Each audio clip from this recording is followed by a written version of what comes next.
Fox 5 and Hot 97 present Street Soldiers with Lisa Evers. I'm so glad you're joining us for this episode of Street Soldiers on Holiday Humanitarians. I'm your host, Lisa Evers.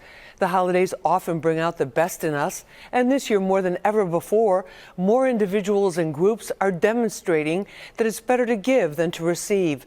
They're finding out that the rewards of giving back to others and making their holidays brighter are better than any gifts money could buy.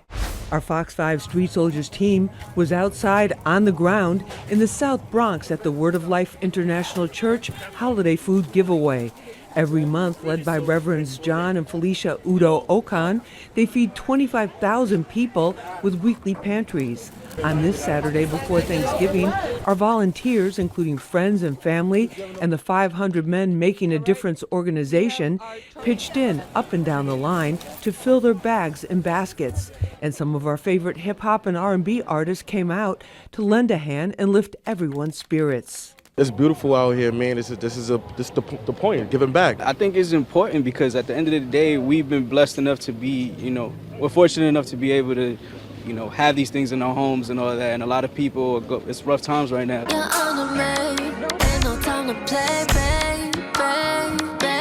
Rising R&B star Susie makes giving back a permanent part of her schedule, supporting kids soccer with a World Cup mural unveiling in Newark, and then in the South Bronx. She took time out from her busy schedule to share personal words of encouragement with community members as she handed out food. Just being able to pass out these items, whether it be cold or rainy, it's little to the struggles that a lot of people are facing. So I'm happy to be able to be there in that way. Along with his sports management career, Tamik Floyd and his lifelong friend and business partner, former NBA star Taj Gibson, are making it their mission to bring hope, fun, and holiday gifts to boys and girls in Brooklyn.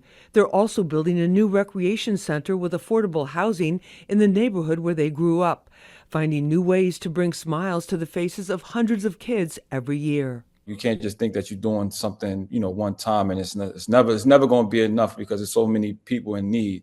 So the fact that we know that, we're very intentional of keep showing up, right? Consistency is key. I think it's vital. And, that's what makes us keep going. Our own Fox 5 NY morning show, Good Day New York, once again helped to feed the hungry with the 4th annual Good Day Cares food drive, benefiting the food bank for NYC. So far today, these generous donations will provide $374,955. The Bowery Mission has been feeding people and providing emergency shelter to the homeless for well over a century. Their goal is to meet the urgent needs of hunger and homelessness and help create a path forward so people in need can build a new life. When people give us their time, we try to make the most of it. And so we try to make it easy for people to volunteer with us. Again, we're open 365 days a year at the Bowery Mission. And so you can sign up as an individual on our website. It's bowery.org/volunteer. Our guests are all making a positive difference for many people. Let's get into this now with our special panel. Joining us is James Winans. He's the CEO of the Bowery Mission. James, thank you so much for being with us. Thanks for having me, Lisa. We appreciate it. Also with us is Tamik Floyd. He's the CEO of 3 Keys Sports Management. He's also a community leader, been doing a lot in Brooklyn for a very long time and throughout the city. Tamik, thank you so much for being with us. Thank you, Lisa. I always appreciate the invite. And we appreciate you. Also joining us is Susie. She's an R&B artist. She's also CEO of Indigo City Productions. Susie, thanks so much for being with us. Lisa, I'm so excited to be here. Thank you. And we're so happy to have you. Tamik, I want to start with you on this because you're out there in the community, you see the need, and give us an idea of holiday season, what you have planned and what you guys are doing. Well, holiday season definitely is the best time of the year for us because we're blessed to have a platform to be able to help others. And we understand a lot of people are not in the situation and the positions that we are. So we just want to, share our blessings and provide our communities with hope, right? And obviously one day of giving doesn't solve a lot of the problems that our people face, but we just, it means a lot to us to be able to put a smile on a lot of families' faces. What kind of a difference does it make to the kids to see men like yourself out there? First and foremost, representation is key. Growing up, I didn't have a lot of guys that represented the right things. unfortunately seen a lot of guys doing the wrong thing. So when little black kids and, black and brown kids see guys like myself and, my rest of my brothers, especially with the Charles Gibson Foundation, being selfless and giving back to the community, it just, really showed them that things is possible. Like people like you are doing positive things in the community. And it's great what you've been doing consistently for a long time. Susie, we saw you out on the line there giving out food to people at the church and in the South Bronx and helping people and really you were really talking with them and engaging with them, and then again in the community in Newark over for the mural, supporting the World Cup mural there. But tell us, why was it so important for you to come out, especially at this point in your career, as everything is just really expanding very, very fast for you, and congratulations on that. Well, thank you so much. And again, I had a great time connecting with the community, and I really wanted to make sure that in even the slightest way that we can bring some kind of joy to them, is that you don't know what people are going through day by day, and a smile or how are you, and like I hope you're well, God bless you, goes a long way for a lot of people. To just be treated with kindness. I think that we all deserve to be treated with kindness, fairness, to have food in our bellies, a roof over our heads, and a lot of us are very fortunate to have these things, and a lot of us unfortunately don't have the luxury of having these things provided for us. So any way that I can come in and support my community and others around me, I definitely feel it's very important at this phase of my career, especially because I'm expanding and meeting so many new people, and I have a lot of eyes on me at the moment. So I hope that with people being able to see me outside giving back, that they'd want to do the same. James Winans,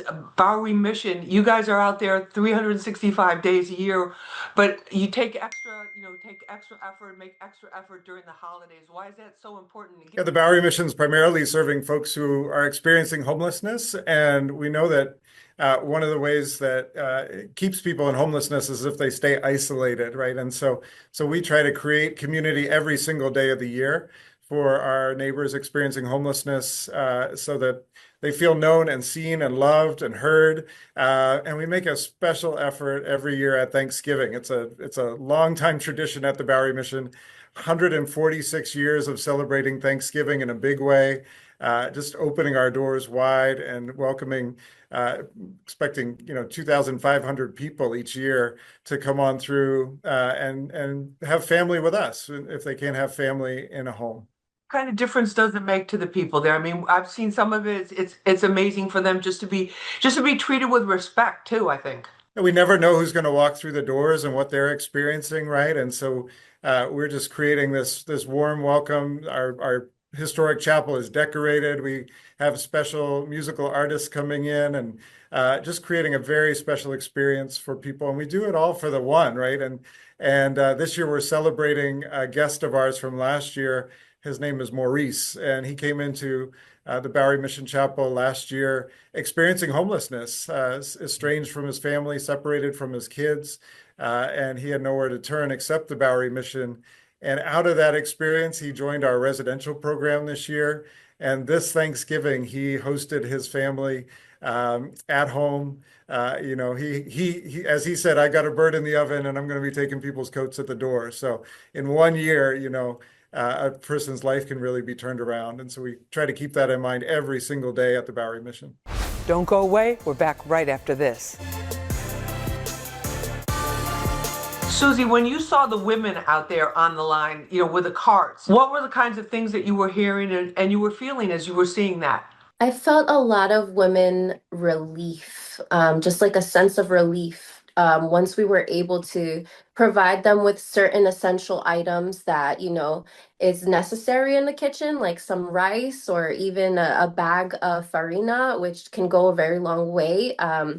You just kind of see their faces light up like, oh my gosh, I could provide for my kids, or I could provide for the next day to be able to get up and go to work. And that's such a heartwarming feeling, to know that we're able to give back in that way. But it's also a little heartbreaking to see that we have so many people that are struggling to supply these essentials in their own homes. To me, talk with us about the toy drive, because you guys go all out. This isn't just like one little toy. Yeah. I mean, you have like big toys and stuff. And for a lot of those kids, I think you told me it's like that could be the only toy that they're getting. Tell us about that. It's important to always pay it forward. Like I mentioned earlier, just the position that we are, the stature I am in my life personally, everything that I've been through, that I'm, at a point where I can provide those type of resources and opportunities of incitement and enjoyment for the kids is dope. Like just to see families come together and families win televisions and electronics, right? We had so many things. And I think what was also dope was the younger guys from my neighborhood want to volunteer and work and help out, right? And it was like a really community effort. Like, yes, most of the things that the toys is coming out of our budget, but the fact that the community is supporting us and they're coming to get their hands dirty, right, and pass out waters and cater food, right? It was just an amazing event. That's got to give you a good feeling. James, we hear a lot, statistics obviously about homelessness in the city. Have you seen the numbers growing? Give us a sense of that and where you see things right now in New York. Yeah, our primary indicator is how many people are showing up for meals and how many people are showing up for shelter. And this year, compared to last year, it's 6% more showing up for meals, 20% more showing up for shelter. And so we know there's a lot of need out there. One in five households wondering where their meal is going to come from. And so we try to keep our doors open every single day of the year. What about the circumstances that people are coming from? Does it vary? Does it give us a sense of that? We still serve primarily single individuals, but we do see more families at times like this where costs are up and income is stagnant, and so we see more families coming through the door. But one thing I've learned in doing this work now for 20 years is that there's no one story that leads somebody to a situation of being homeless.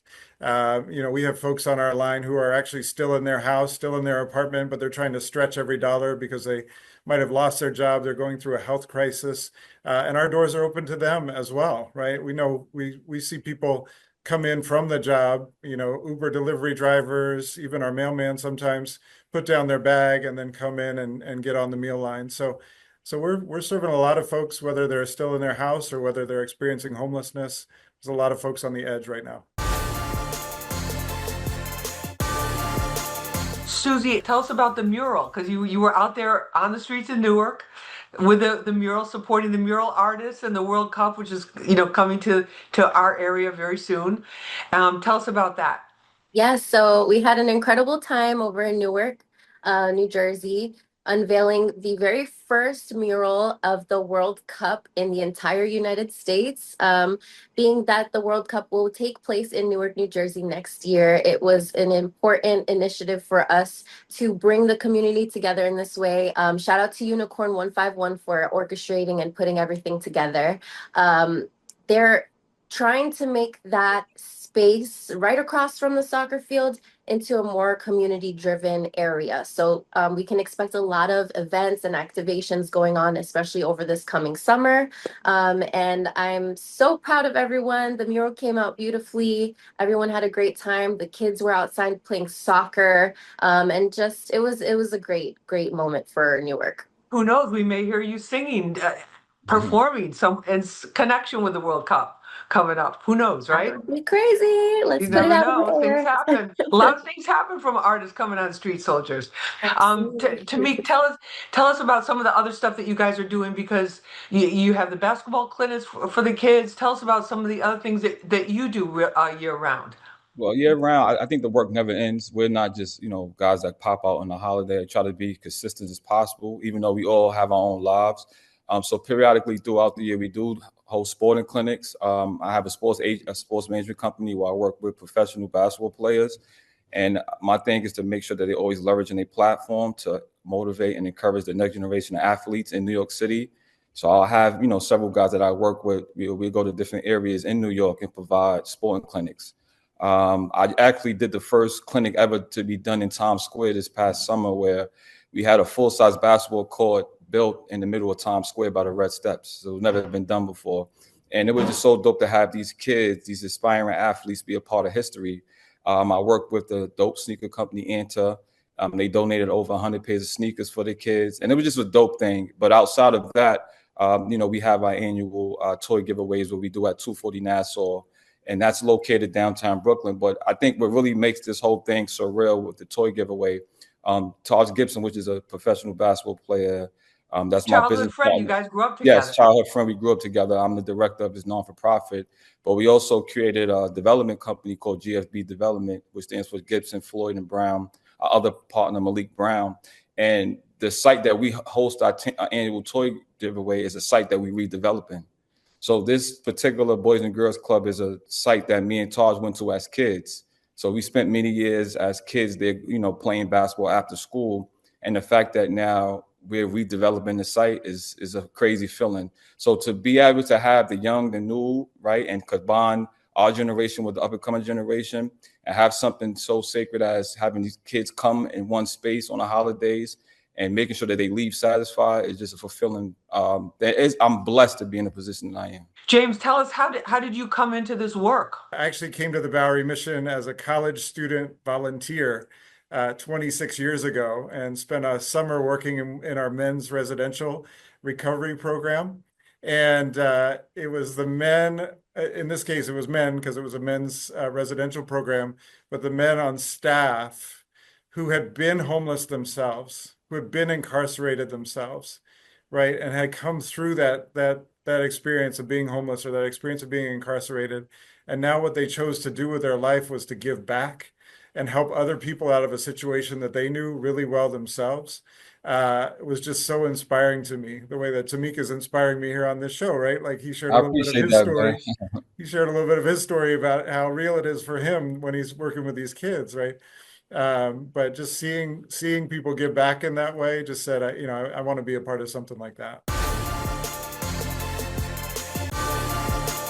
Susie, what do you say to other artists too? Because we do love to have the artists, and our hip hop community always comes out for our Street Soldiers events. Do you feel like there's somehow it helps your art too when you're performing? I definitely feel like it helps my art because you get to see things from different perspectives and hear people's stories, and you get to have and share empathy with people. What I would have to say to other artists that would want to try to give back in some way, just take a day, take off, giving back for 3 hours in I guess the way that I did, where you get to volunteer and hand things out, is very, very little work and very little of struggle in comparison to what some of these people are going through. And it's truly such a rewarding and fulfilling feeling to be able to give back to the people. James, for people that want to get involved, tell them about the different